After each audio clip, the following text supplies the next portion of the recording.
So today we have Kelly Walters here, and she is currently an assistant professor of communication design and the associate director of the BFA Communication Design Program at Parsons School of Design in New York. She is the first of four artists that Hamilton has chosen to promote a Wisconsin Humanities Council grant for cultural community engagement. The theme regards reinterpreting part of Hamilton's collection, mostly Enquirer blocks that are part of our holdings.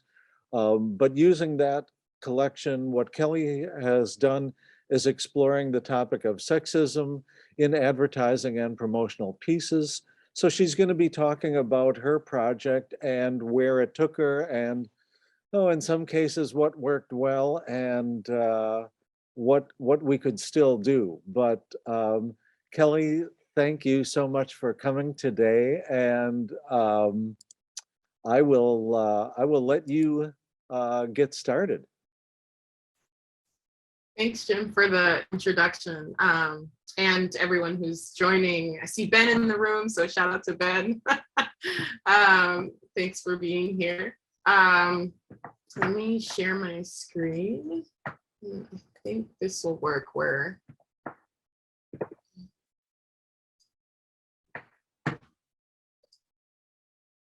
Do you see my notes, presenter notes? No, right? Nope, you are perfect. Okay, great. Just wanted to double check that. So again, thank you again for tuning in and kind of hearing just about my process and work during my residency this summer at Hamilton. And without further ado, I'll just jump into it. So the first image that I want to share is of Rick Griffith and Jim. This is kind of like one of the first few days, I think, at Hamilton, kind of getting acclimated to the space. I am, as Jim mentioned, an artist, a designer. I had experience in undergrad, kind of working on printmaking and letterpress projects. And then, depending on the kind of environment or studio that I'm having access to, like I've been able to kind of do that work intermittently throughout my career. But it was really exciting to be at Hamilton this summer, especially after kind of being in quarantine for what has felt like an infinite amount of time.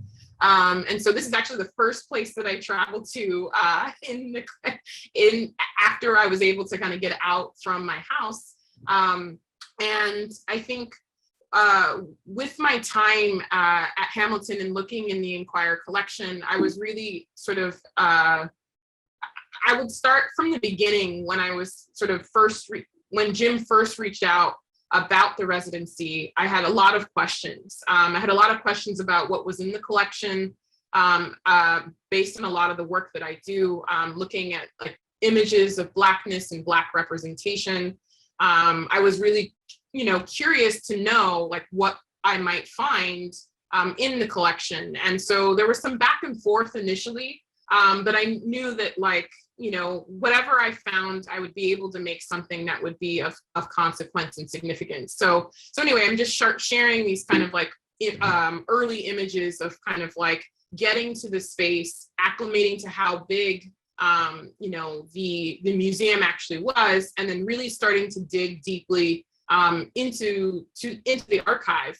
And I know in the first few days that I was there, again, I overlapped with Rick and his daughter that were there at the same time.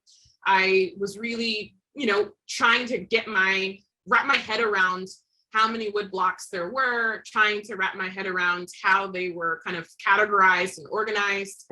There was a kind of ongoing database that's being developed that kind of was being tagged with keywords.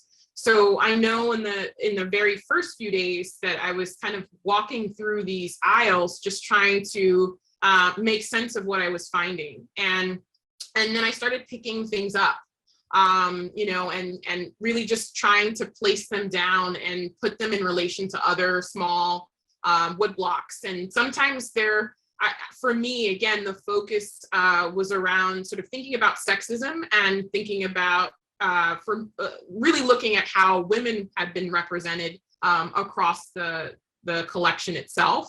And so I was really interested in finding images of women in the circus, of women performing on the stage. I was still really looking and wanting to find Black women in the collection, but I think to start, I just was looking at the female form. And I picked up, like I said, a random sort of assortment of blocks, just really drawn to how the type was operating, what was being said in ways of describing women, kind of as the tagline to the left and the right. Really thinking about just how the figure was positioned and illustrated in many of the blocks as well.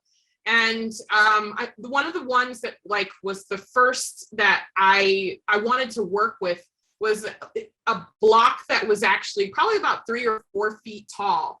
And I was really drawn to this sort of, figure of the woman with her legs and her feet, like just the way it was carved and illustrated to me. It felt like there was an opportunity to make something with this form. I didn't know yet exactly what I would do, but I was excited about the scale. And when I started finding other blocks that were kind of similar in scale as well, to the far left of that one was another one that I think it was like a woman on a bull rider. I think she was a bull rider. And that one is actually also fairly large too. And it's a little hard to see, I know, because it's kind of darker and like a darker navy here on the screen. But these kind of 3 pieces became really seminal, just in terms of looking at the body from basically the waist down, and thinking about just how legs and like the curve of legs were being just represented in a lot of different ways, but accentuated in many of the blocks. And so even I think lining some of them up, like, again, I know it's a little sort of kind of faint, but there's a hand. This particular block was out, I think it was like multiple pieces. And I came across the hand of a woman sort of extended. And I was just drawn to that as well, like these fragmented parts of the body, really just trying to make sense of deconstructing how, just the woman's form is often like certain parts of our body are accentuated and are elevated or compared. And so the fact that I was seeing all of these blocks in fragments was like just something that I wanted to grab onto. And then I started kind of bringing things together from different parts. One of the sort of headlines that I came across was like "Girls for Sale." And so I was like pairing that with other figures that I was seeing that were, strategically placed on a bench. I didn't know exactly what I wanted it to ultimately look like in the end, but I was kind of almost doing collage on the press itself, just to kind of think through, almost experimenting with where I wanted, the paper to go, or what the text and image placement could be.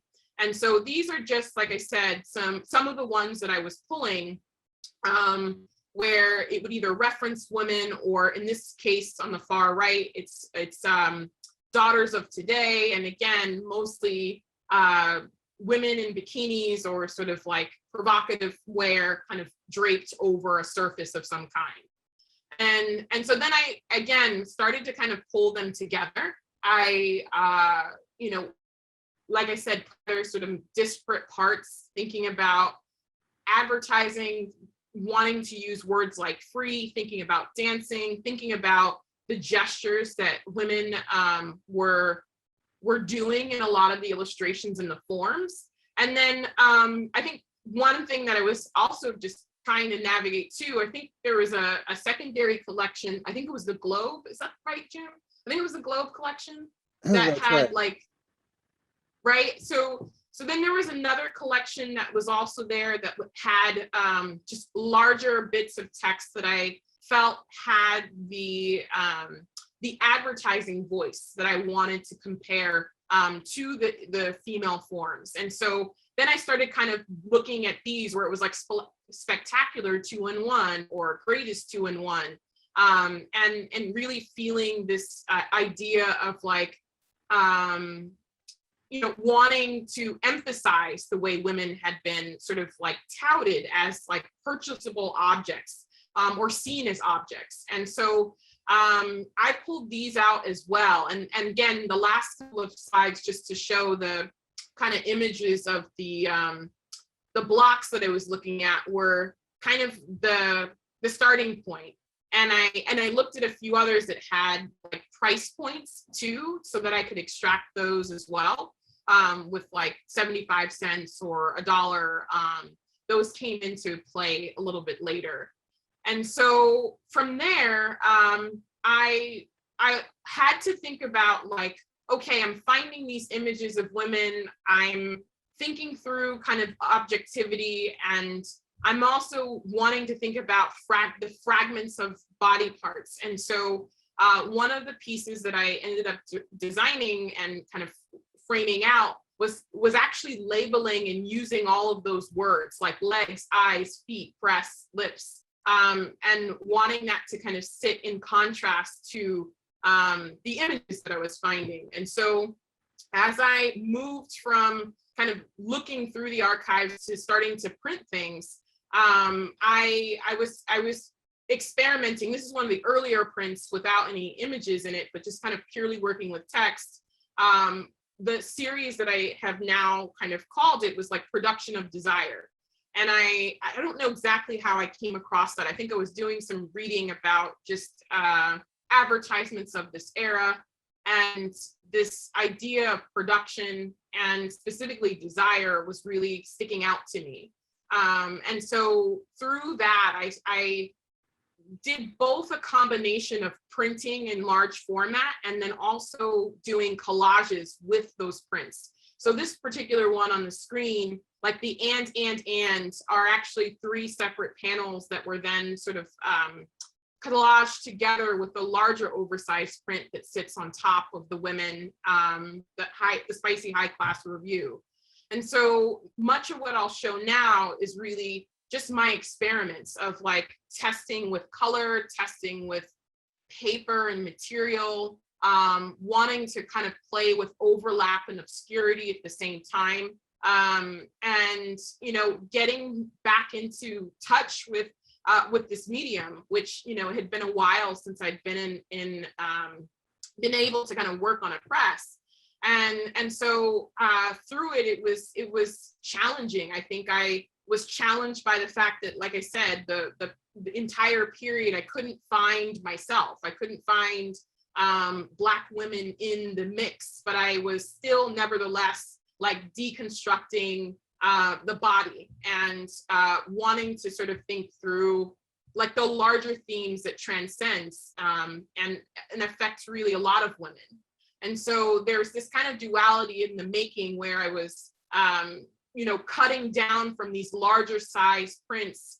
And these ended up being closer to like 12 by 18 because I was able to like isolate to certain segments and then overlap, like I said, the text over certain sections to kind of really draw emphasis to, certain parts of the body here. And so these are variations of kind of the same set, if you will, trying to see what I'm responding the most to, and like moving up and down, again, the length of the body to sort of emphasize, again, that production of desire in this context, or playing with rotation.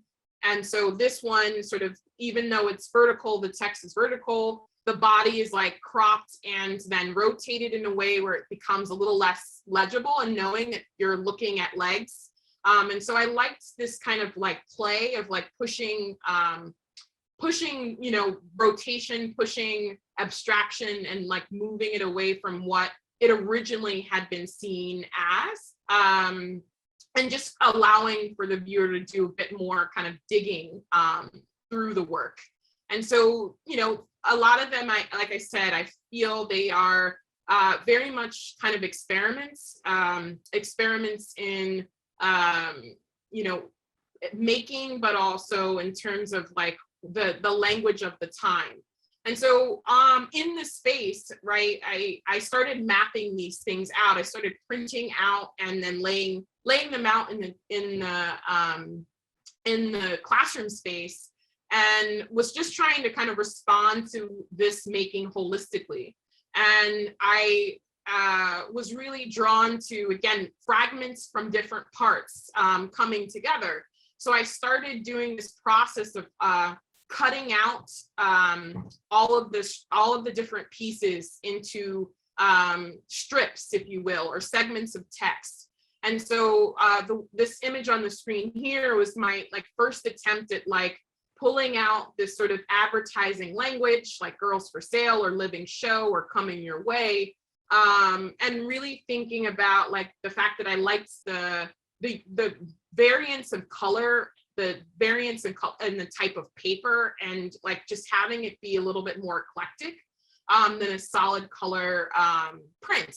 And it was through this process that I was like moving things around that I started to kind of like create this like eclectic collage of the different sort of prints that I was making. And then in the end, it kind of, this is the one that was sort of fully composited together. And again, it was like using the base of the female form, but then thinking about, again, the mixture of language that's associated in terms of trying to get folks to go to a show or to see someone or a performer at a show. Like, what does it mean to kind of pull those out of context and to reposition those and connect that to a price point, right? $1.99 a yard, and like labor included. I felt like there was something happening here that was in dialogue with itself across multiple different wood blocks, and I wanted them to kind of come together. And so this is just, again, as I was like stacking these experiments up, I was like trying different variations of seeing what would happen with, you know, different images of women, like starting to reprint and overprint on top of themselves. I did another collage that was, you know, one of the earlier ones before I kind of moved into that larger composite was just thinking about how to just make it seem like a commodity, or really amplify this idea of commodification around women. And so these were, again, some additional collages that kind of like pushed into that space.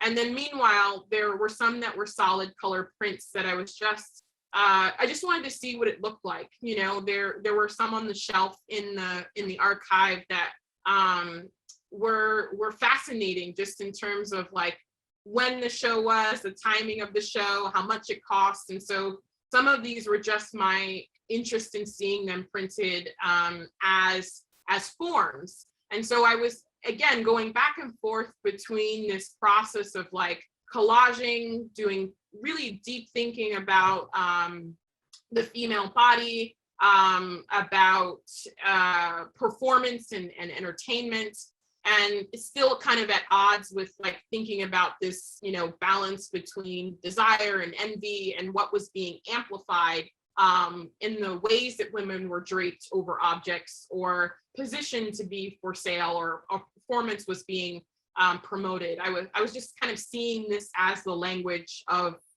what I was finding. And again, just to go back to the kind of the larger thread, right? So meanwhile, all through this process, I'm making these works. I'm still finding a tension. I was really, there was like moments during the residency where I was just like, like I'm missing like a part of myself in not knowing exactly how to respond. And so I kept looking, right? I kept looking for this like, you know, Black female somewhere. And there happened to be like this one block. I'm not sure if we've ever identified who the performer is, but if you can kind of see in gold at the top right side of of this image, I had come across this one Black woman that literally, and her face embodied my like kind of thinking. It's like, okay, what are we doing, right? And I really wanted to sort of like use this in some way. I think the tricky part was that it was definitely difficult to print, but I was wanting to kind of think about how to elevate her, which is when I used the hand of another wood block that kind of sat just below her. And I was using this like gold ink. And in a way, I love this more than the actual print of just like putting the gold on the block and like putting it on the press. Like the image itself did more for me than the actual print actually did. And so anyway, it was in this kind of turning point in the last like week or so of my residency where I was like, okay, I have to really think through and bring more of this like Black femininity into the mix. And so I started reading, a passage by Bell Hooks, and this passage in particular was really sort of something that I was feeling at the time, where it was like Black women were told that we should find our dignity, not in liberation from sexist oppression, but in how well we could adjust, adapt, cope. And that this idea of adjusting and adapting was kind of like what I was contending with. And I was like, okay, well, how can I lean into this, right? And so I started doing, a series that was pulling in that imagery of the hand and of the Black woman. And I still felt it was very much experimental. I was like, what does this do? What can this feel like? And I was just wanting to bring in and emphasize that voice in the mix amid these other kind of works that I was doing. And so there were some other iterations where I was like the strength of Black women, and I just started printing these and overprinting on other found artifacts as well. And this series was just like almost kind of out of frustration a bit, where I was just like, okay, well, let me print again, and just like kind of like push into the intensity of how I'm feeling about that. And then one of the very sort of like last explorations that I took with this was I think, I don't know if this also, I have to figure out where I came to this phrase. And it might have been something I said, but I think it was something I was reading. But it was like the invisibility of Black women is astounding. And so I then took those blocks like across different, different weights, different scales, and really was like playing with this push and pull. And I then was thinking about, okay, if I'm not able to find this, what can I make that sort of expresses how I'm feeling and is in direct dialogue with these artifacts and wood blocks from the collection. And so like very kind of like quickly at the tail end of this, of my time in the space, I started this series that was like pulling on that text and then bringing in what I was hoping to do is kind of bring in more of the images that I was finding. And so this is very much, I would say, more as a work in progress. But there was something fascinating about, bringing in this kind of like larger text to confront what wasn't there. And to, mix in still like these like images of women playing with texture and playing with color, and really, I don't know, just having fun and seeing how I could literally push and pull, where these went next. And so there were errors in them. And then there were these interesting kind of like ways of turning it upside down and like wanting to see what would happen right side up. And so I share these more as like kind of like the kind of tension that I was still sort of navigating, and the kind of thing that like still isn't really fully resolved, right? It's sort of something that I still sit with. And the last few images that I'll show here are just kind of like the work in connection to each other.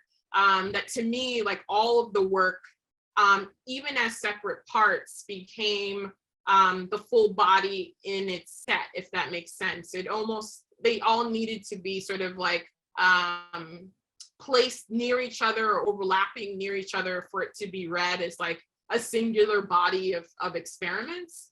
And I think that, like, you know, at the very last day that I was there, I was like putting these out and sort of looking across the mixture of the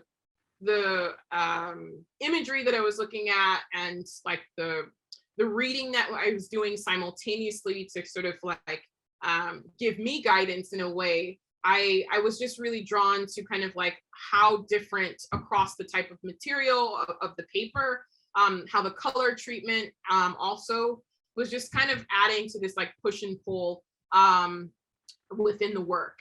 And so yeah, so I'm still like, I think just to kind of say the last couple of pieces that, like, you know, I have all of these parts still of like these different fragments that I've been kind of working with, and thinking through other combinations and other imagery that these fragments could be in dialogue with, right? And if not for, you know, the image that's on the far right with the female form, like I've been thinking a lot about like what else sits behind there, who else is behind there, and how do these you know, text fragments sort of integrate or intersect above or in between them. And so yeah, so again, like I think my work in this time was much more experimental and testing the boundaries of like what I could find, and then also how I might respond back.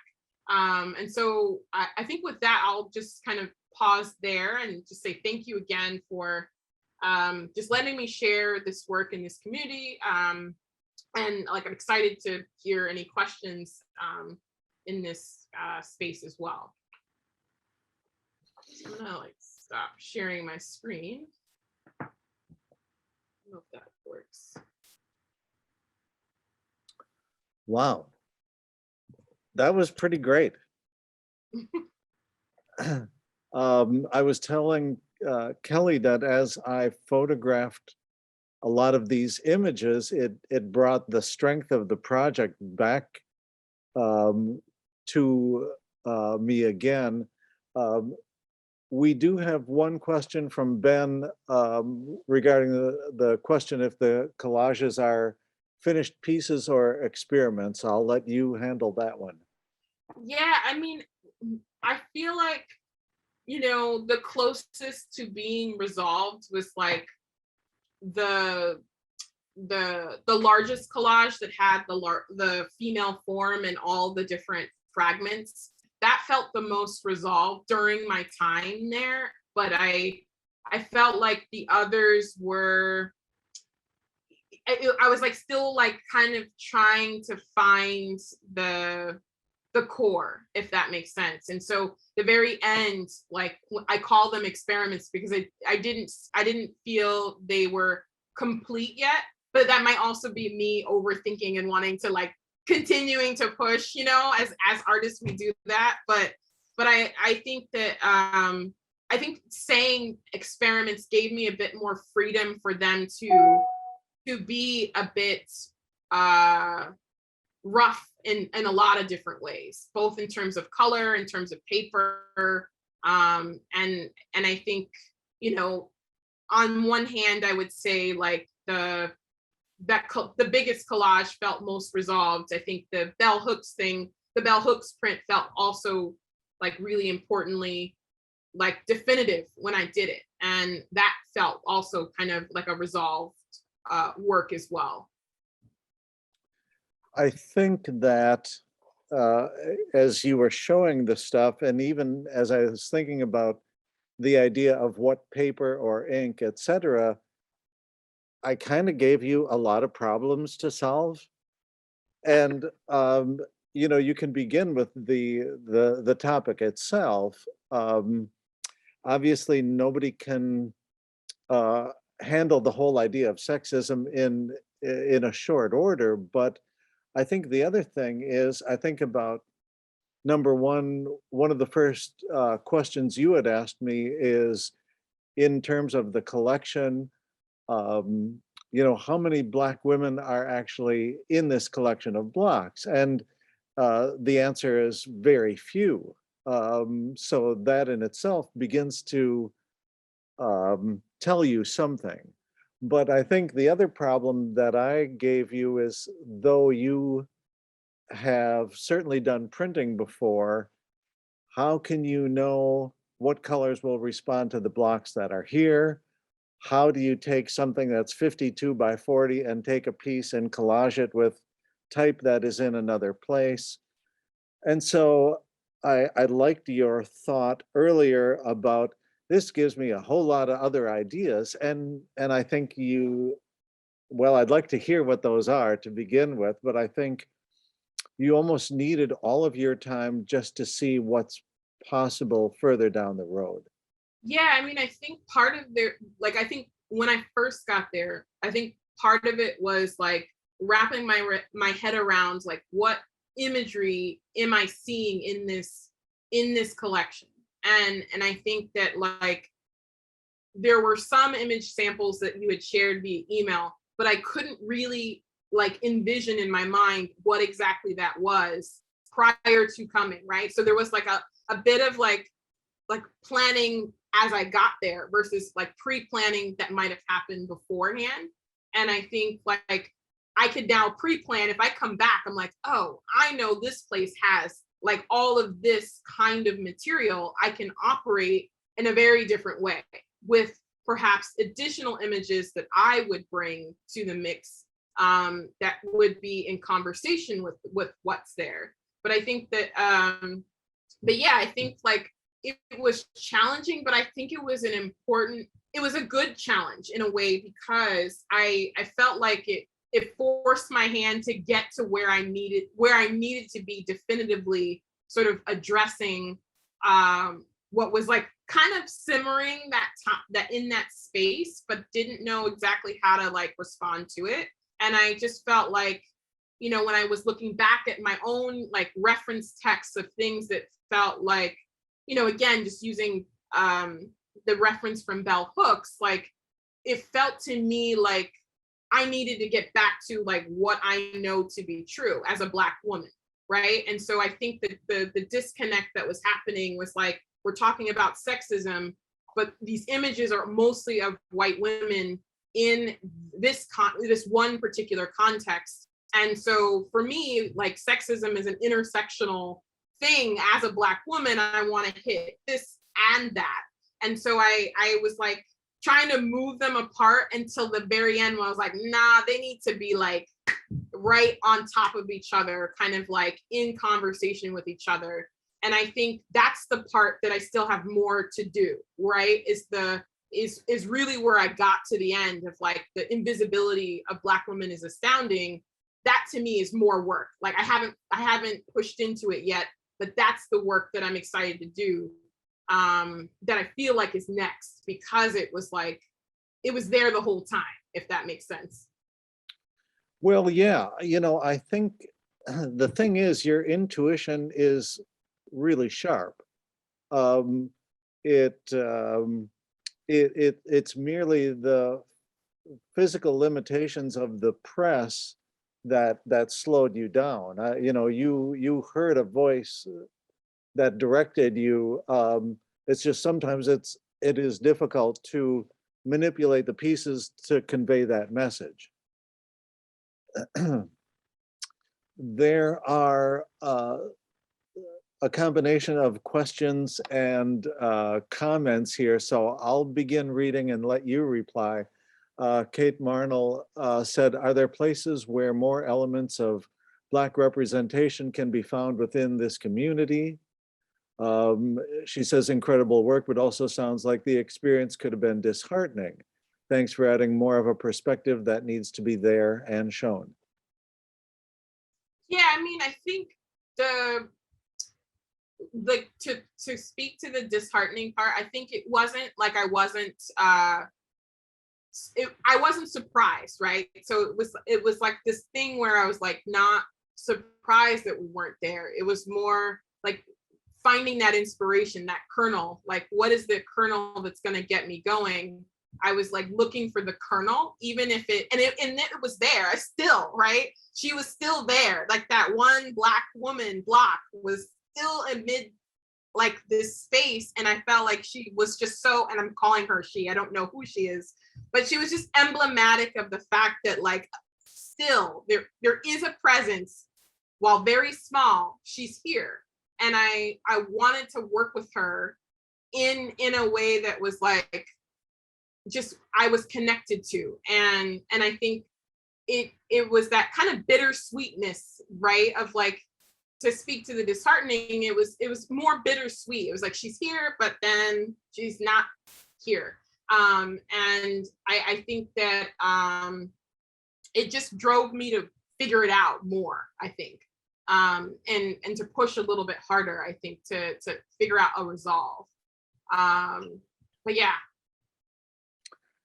Well, there are some great comments about how powerful your work is, from Elsie, and from Melissa.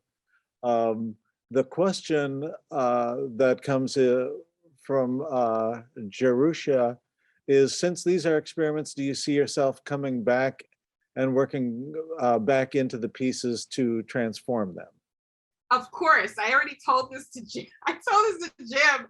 I was like, I have to come back. You know this, and so I definitely want to be back. And I think what it'll do for me in a second go around is that because of an awareness of what's there, I can sort of, like I said before, bring, like I have my now understanding of the space and the collection that will function in a way that allows me to find additional kind of pre-research material ahead of time. And so I feel like I definitely want to come back, and like it's always about time. It's like, when's the time to do everything in all the ways every day? But I definitely want to come back for sure, and continue to work on them. Well, and of course, from this end, the sooner the better. I think I would say that it's great having you here, because we get to be friends, but also because you speak and have thoughts that are really good to hear, and also it's obvious that a collection like this can be utilized in a number of ways because it evokes so many ideas. So it's great that in some ways you come back as a teacher as much as a printer. Ben was asking if you had a press in New York. Well, I don't know. The tricky part is that like we do have a press at Parsons. It's very hard to access if you're not either teaching in that space or taking a class in that space. So I think there's like slight limitations on that end, but like I know that there are some other local printers and things of that nature. So I definitely want to patch into like what's in the city. It's just finding the moment to do it, which over the summer is always easier because I have like a bit more of like an open window. But I definitely think, again, I'll kind of talk to you sidebar of like other recommendations that you might have that could be of note that would be helpful, I think, in this process. But I definitely want to like work on them, get back into it. I'm also like, excited about like how they can evolve because they're connected to other bodies of work that are like adjacent. And I've been using risograph printing for some other things. And to be able to kind of tangibly like these just gives a different level of materiality and engagement with like the making process. And then one other thing that I'm just reminded of too is like, I remember talking to Stephanie at points during the residency as well, where I was like, I kind of want to do these collages, but is this going to be like, is this going to push and move differently than what is expected, right? And so I was kind of coming up against like, all the work that's like it's displayed all over the Hamilton spaces and gallery walls. I was like, is it weird that I want to do a collage that does and pulls from these different parts? And like is moving in this particular direction. And she was like, just go for it, just go for it. And so there were these moments of like making where I was like, hesitant, because I'm like inside and outside like lots of different disciplines in a lot of ways, and felt like I was like, am I not printing in the right way? Or like approaching this through a particular way of making. So anyway, that was just something that I was thinking about too as well. Someone asked how they could follow your work moving forward, and while there will be an exhibit here of the work along with the other 3 artists, including one who is on the hang today, Ben Blount, but that does lead me to Bright Polka Dot. So do you want to talk about that at all, just as a way to look at what you do otherwise? Yeah, I mean, I think so my practice is called Bright Polka Dot. I think it's essentially like my art and design practice. I do work for clients that are anywhere from like working with cultural institutions, nonprofits. I have done a lot of work with supporting either other artists in their exhibitions and designing around that. And I also think that like I'm interested in just questions about race at a very sort of wide scale, of like thinking about race in terms of how it impacts Black designers or Black creatives in space, how we're being represented in, visual culture even. And so my work takes lots of different, I would say, zones of like making, whether it might be, in this case, what I'm sharing here, which is like really kind of working through making and looking at images and kind of creating prints. There's, I think someone asked a question about like Black, Brown, Latinx design educators. That was a project that I interviewed design educators across the US from different types of collegiate institutions about their experience being designers and design educators of color, and like what that has, how they've navigated from being in school to becoming educators in academia. And so that book was co-designed by myself and another collaborator, where we, took all of the interviews and then mixed them with like artifacts from like everyone as they were growing up. So there's like, heirlooms, family heirlooms in there. There are quotes and passages about race and identity. And so I try and approach things in a lot of different ways, whether it's writing, it's interviewing, it's making, and my practice really, I like to have a varied practice in that way. It gives kind of like room to try things and experiment with things.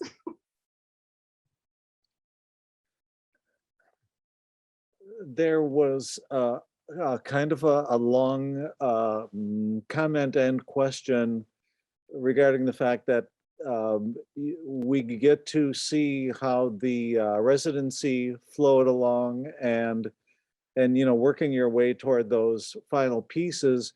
But the question is, now that you're removed from the place, have your thoughts or ideas and responses solidified or changed, or I guess made you think of other things?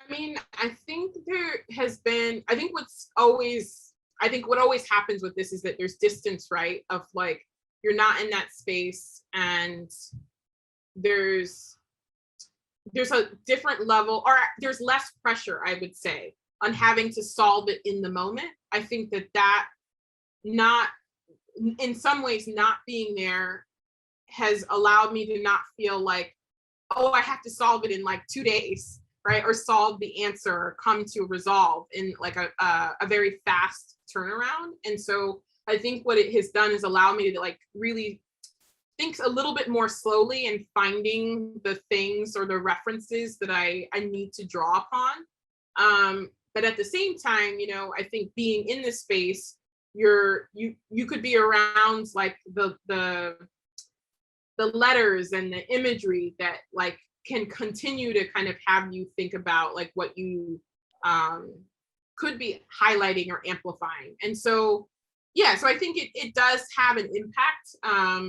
But knowing that I hope to come back, like there's like a feeling like there's an opportunity to kind of like bring forth whatever I'm navigating now to that space in a really differently informed way than I was when I first came, right? I was kind of coming in cold in a lot of ways. And I think the idea of coming back with just a slight understanding of like, you know, what's already there, plus like what I might be bringing, you know, could set me in another sort of elevated space of like working and making. Well, since we are on that topic, there was another question about if you had recommendations for other designers of color that you would like to see interact with the collection.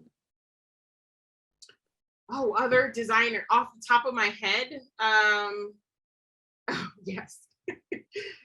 I echo that, then just put that in the in the chat. But I think off the top of my, there are other artists. Like there's are you familiar with Nancy Mutiti? I am not. I see Ben smiling. No? Nancy, it could be really interesting. She's a Zimbabwean born artist, designer. I think she's based in Berlin right now. And Nancy does a lot of work with like braiding and African hair braiding. And let me see if I can find her link. But she does a lot of really interesting, she's kind of in a hybrid space as well, where she's making graphic work that's really thinking about form. Oh, here it is. And so she might be someone who's also another artist to check out. I'll put that in the chat there. And then, yeah, I'm trying to think if there's other people off the top of my head. I have to think about that one. That's like pressure. That's okay. I think though that it does bring up another idea from the standpoint that the museum is in Two Rivers, Wisconsin, and so you've got a specific community here, and you have a lot of opportunity within the space, but it, you know, to some extent, you always want to broaden the approach, you know, so obviously it was great just to get to know you, but to have you come in and say, this is what I'm seeing, as it certainly will be with the other artists. So that's what, to some extent, is really exciting to me, is that you get more people saying, well, I can bring a different voice to this stuff, you know. Yeah, I mean, I think one thing that came up, I remember like we would talk, like Rick, who was there at the time, we were talking about like the categorization of like the new blocks that were coming into the collection, and how like I think that like labeling is tricky, right? Like in terms of how you tag or classify something just based on like what markers you see attached to that block, like whether it's there's dancing happening, it's a woman, it's provocative, right? Like all of the kind of like language. And I think what I was really fascinated by was just how language is used in terms of classifying objects, right? And any museum, whether it's this museum or the, you know, the MoMA or the Met, like any museum is always up against like how the classification process works. And so I think that it just made me kind of really deeply think about how our own biases are attached to like, I see these words or I want to put these words attached to these blocks, which might be vastly different than how they might be classified in any kind of institution. And so, those questions were coming up, I think, in that process, because I remember I sat with, I forgot one of the volunteers in the space, or like adding to the collections, like kind of data system, right? And I was like, well, would this word show up, or would that word show up, right? And I think, that's the complicated nature, I think, of like when you're really thinking about like the intersection of all the different cultures people are coming from and wanting it to be inclusive, you're kind of navigating like how language is actually used inside of a museum, or like how you might tag something. And I think it's a challenge for sure. I think it's a challenge everywhere, but was definitely something that we thought about, I think, in that space at the time. That's such a good point, because we are in the process of cataloging a collection, and therefore there are what you would call accepted naming systems, right? And then you back up and figure out who created this naming system, right? And what does it include and what does it not include? And obviously, one of the biggest things that you begin to see is that the racism within language is a kind of a big deal, as is sexism. And so you begin to think about, as you say, how do you tag things, and are there things that are missing within the overall cataloging of a collection of this nature? Hmm.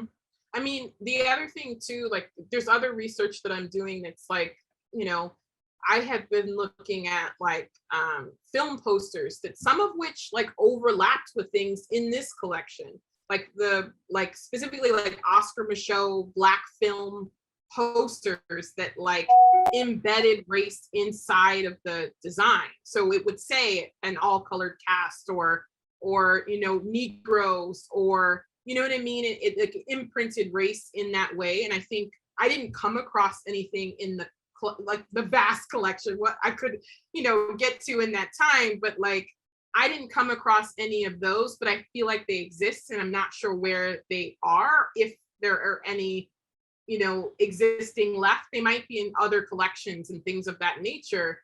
But I think that was really like, that's fascinating to me. It's like trying to find it.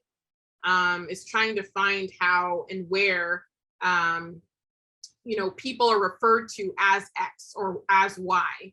And if the language is not captured, or that the kind of way that racism is imprinted on those blocks is not captured in the way that it's cataloged, right? We're like missing out like lots of pertinent information about that thing, or we're trying to, hide it and conceal it, which like I have found like there's so much material it's a part of a history that we don't want to talk about and don't want to recognize in a lot of ways. And so it's like become invisible, but it's still, the traces of it impact so many levels across culture. And I think to be able to pinpoint it, to navigate to where it's found, that's what I'm excited about. It's like, how can I find it? Where does it exist? And if it disappeared, like how did it disappear, right? How did it erase itself? Because it was both through, I think, omission and through active deletion, right? So I think that's what I'm thinking about every time I'm going into an archive or a collection.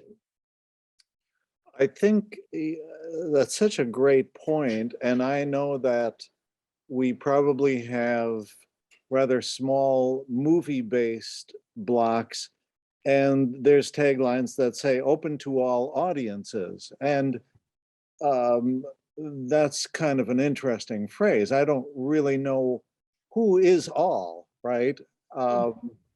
And so it is interesting that that can't be looked at in an isolated way, as merely a text line or something like that. There's something else going on there, I think. Exactly. I mean, and I think reading closely is really important. Like reading, especially with this historical material, reading closely at how something was phrased or stated And I think that's partially why when I was doing my in the making, I'm isolating that language. I'm like isolating language specifically. Because I think, I don't know, I like doing a close read, Mhm. both in terms of what it looks like and then formally how it's typographically set. So there's like this aesthetic and formal interest, um, and like pulling those pieces out. Um, but yeah, close reads I think are really important. One of the posters that I really like is, in a sense, entitled "The Invisibility of Black Women." And, it certainly begs that question, that it isn't always what is there, but what is not there, and sometimes that might be a harder thing to discern, because as you look at a thing, it's not so much what it includes, but what it doesn't. Mm, definitely. Yeah, I mean, I think it's worth examining and highlighting um and then not being like, 2 days later being like, why is this happening again? Like, we can see the history, it's right there, it's like right there, y'all, like this is why it just happened, like, we're always surprised, and then it's like, but actually, like, there's case after case after case, like this is how this thing keeps happening, and then everyone seems to be surprised about it. And I think, I think it's important that we're all like conscious um of this history and what it means and how it's like tried to disappear or be, again, like I said, deleted, omitted, and then is ever present at the same time. Like, I feel like it's both invisible, visible, and deleted and omitted and very much present. If that can ever be a thing, like all of those things together. You're so right.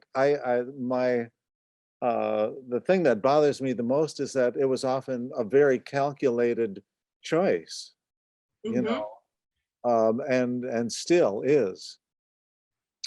Well, I think that the exhibit of your work here is going to be great. Um, we'll certainly let everybody know, but boy, you kind of knocked it out of the park today. This was such a nice conversation, Kelly. Thank you so much. I appreciate it. I wasn't sure who was going to come on a Friday, so I wasn't sure. Like, it's the middle of the day. Thank you for all of you attending, and yeah, I hope you all have a good day. Well, and we will be announcing the other grant folks as we move along and as those things get completed. So we'll post that stuff. And like I said, we are recording the talk today so that you can rewatch it or certainly share that, which is great. So, the only problem I have with you, Kelly, is that you live too far away. Um, but thank you again. What a nice job, and I appreciate your time and your visit here, certainly. I'll be back. That's what I'll say. Okay. All Bye, right. everybody. Thank you.